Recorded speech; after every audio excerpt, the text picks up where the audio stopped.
Tell me, what happened with the submarine? Она утонула. It is September of the year 2000. Less than a month have passed since the tragedy of the submarine Kursk that sank in the Barents Sea.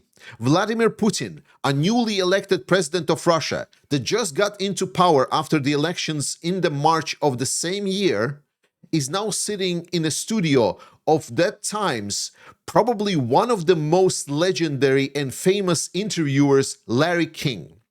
Larry King looks at President Putin and asks him a simple question: what happened to the submarine Kursk? Putin is silent for a brief. He doesn't show any grief. He doesn't show any apology. He just smirks. He looks at Larry King and says a snarky statement: it sank. Looking back at that event, with the knowledge that we have now, we almost want to scream through time, he's a psychopath. Why can't you see it? He's right there in front of you. But the tragedy of submarine Kursk is interesting for us not only because of that event that showed that Putin is a psychopath to the whole wide world, and the whole wide world just shrugged their shoulders and carried on. No, for us, the more interesting thing is what Putin has learned from the events that surrounded the tragedy of Kursk. Hi, I'm Georgies, here with Ukraine Matters, and today marks a very special day. Ukrainian armed forces have reported that Russian casualties in Russian full-scale invasion of Ukraine have crossed 1 million mark. Some people will celebrate this number, and I extend my cheers to them, especially Ukrainians. The less living orcs there are in Ukraine, the more Ukrainians can be saved. But I myself do not find this date very cheerful. The fact that we're still in this war for me is horrendous. Unfortunately, the only person that can really truly bring this war to an end is Vladimir Putin. And he is not planning to, because the lessons that he learned during the submarine Kursk are still driving him forward. So let's jump in, let's recap those events and understand what exactly Putin understood. During the exercises, Russian nuclear submarine Kursk sinks to the bottom of the Barents Sea, just some 100 meters under the surface. All 118 members are thought to be dead. However, later the divers confirmed that they heard some sounds still coming out from the submarine. And it turns out that indeed there was an air pocket in which the surviving members of the submarine were still alive until they suffocated fully. But more importantly, it is reported to Putin immediately that the submarine has sunk and that this event happened.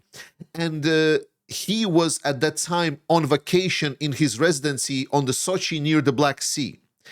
And he does not return to Moscow, and he does not cancel his vacation at all. Remember, he just came to power in the March of the same year, so he's a very fresh president, and it is his first term. But more importantly, nations across the world are offering Russia help to save the trapped sailors on the submarine. However, Russian Navy Command comes out with a refusal to the foreign assistance, and Putin himself is also refusing to accept any assistance, and this is actually knowing that Russia does not have the capabilities to save the trapped sailors. But more importantly, the story is completely suppressed in the Russian media space. The Russian media only starts covering the story 4 days after the event actually took place. And after that, the backlash starts mounting very rapidly against Putin and the government. And only after the whole 8 days have passed since the event, Putin finally leaves his vacation and comes to visit the site of the event. He draws many questions, and 2 days after that, there is a big press conference where Putin is meeting face-to-face some of the, at that moment, fully confirmed widows of the crew of the submarine Kursk. This does not go well for Putin. The public outrage goes explosive on Putin. Women are screaming at him in that event, and Putin feels humiliated. He feels betrayed by the people that supposedly elected him. Revealed later, it was discovered that Putin was blaming the TV and journalists for screwing with the perspectives of the people and putting him up in a very bad light. And he said that those women that were screaming at him was actually $10 whores that were hired by the TV crews specifically to make a very pretty image for the television to drive his ratings down. At this moment, Putin's presidency is hanging by a thread. But Putin finds a recipe that allows him to solve this issue. And it's very simple. Just pay them off. Pay off the parts that will take the money and intimidate the parts that will not take the money. And this works flawlessly. Very quickly, this allows to quail any kind of discontent against Putin.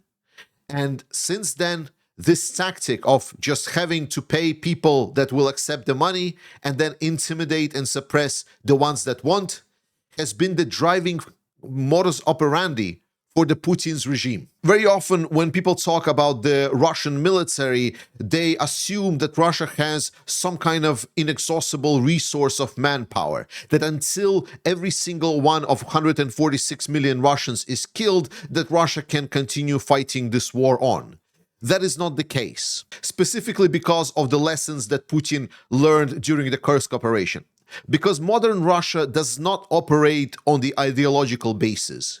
Yes, there is a small part of the Russian society that just ideologically they want to destroy the West, or they want to conquer Ukraine. They want to have Russian Russia, build some kind of nationalistic drive. But that is a minority, a big minority, but a minority nonetheless. And it's also not some sort of a slave army that is force mobilized, because Putin tried doing mobilization. If you remember, at the start of the full-scale invasion, when Russia actually got their faces beat up by the Ukrainian mobilized forces, first around the battle around Kyiv, and then secondly in Ukrainian counteroffensive in Kharkiv region. During that counteroffensive, Putin panicked. At that time, it felt that the Russian regular army will just collapse and Ukraine will just regain everything, Crimea and all. And to be honest, it was not too far from the truth. At that moment, Putin made a decision that they will do a gamble. They will try mobilization. It did not go well. For every million that supposedly Russia could mobilize, it was estimated after seeing the results of that Putin's mobilization that at least 7 million of Russians would basically escape. The flow of people going away from Russia as soon as the mobilization efforts have started was massive. It drained all of the main power, it drained all of the brain power of Russia. The whole Russian economy experienced shock like it never seen before.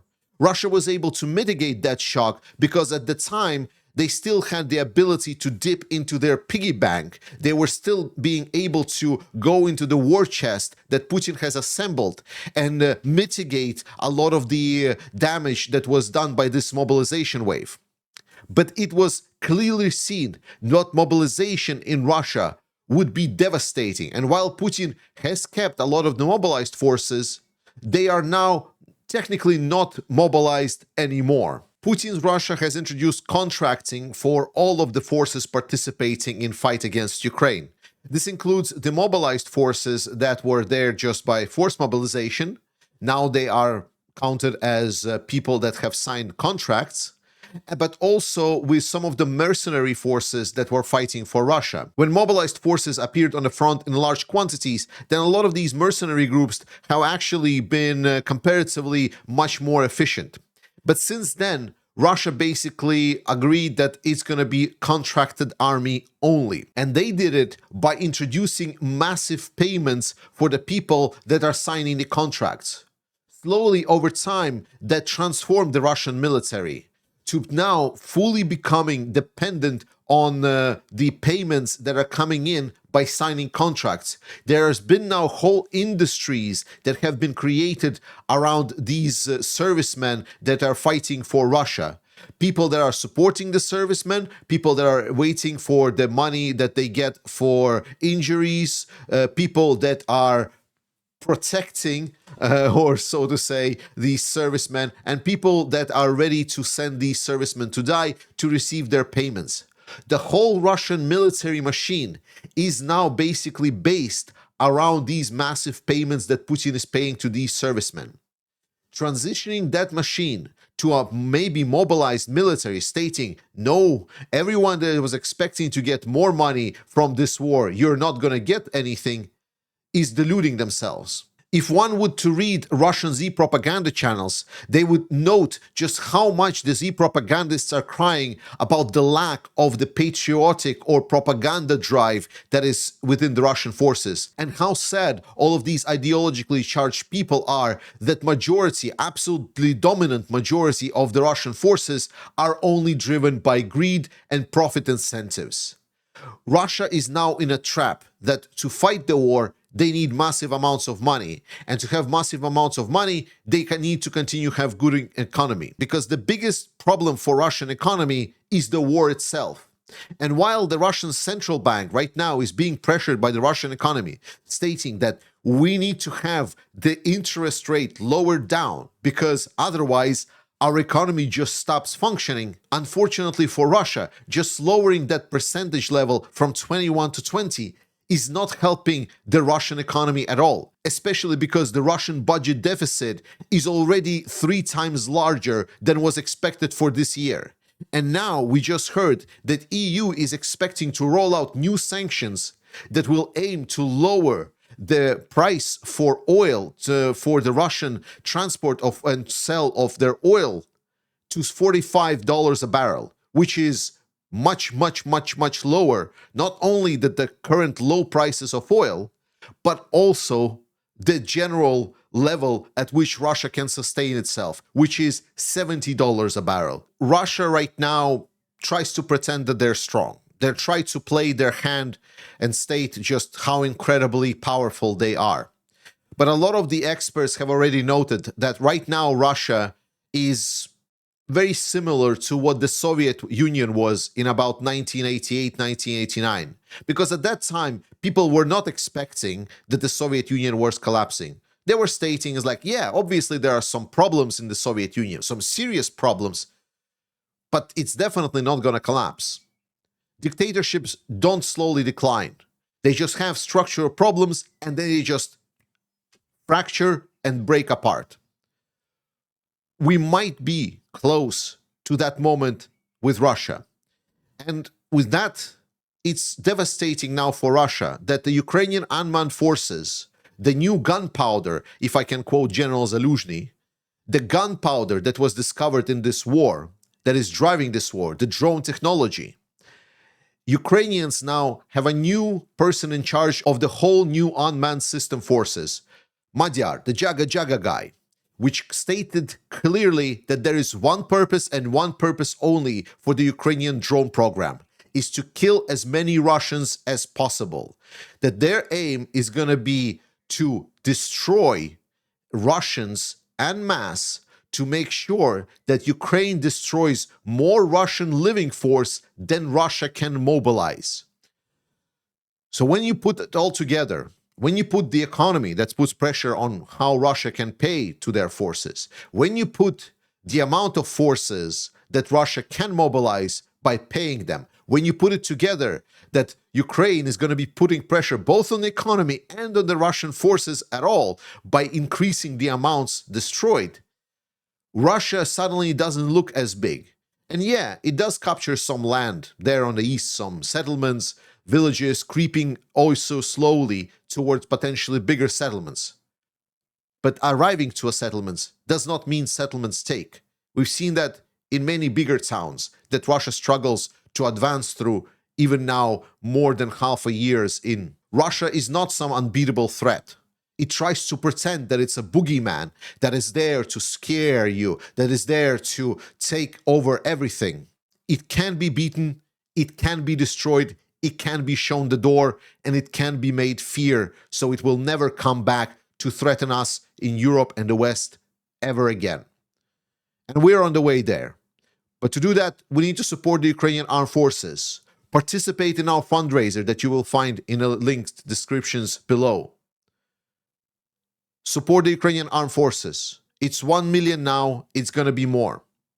Trust in Ukrainian armed forces. They have shown that they can deliver the results. They have shown that they can change how the war is fought. And they came up with solutions like this Operation Spiderweb. Incredibly effective operations. Slava Ukraini. I love you. And I will see you next time.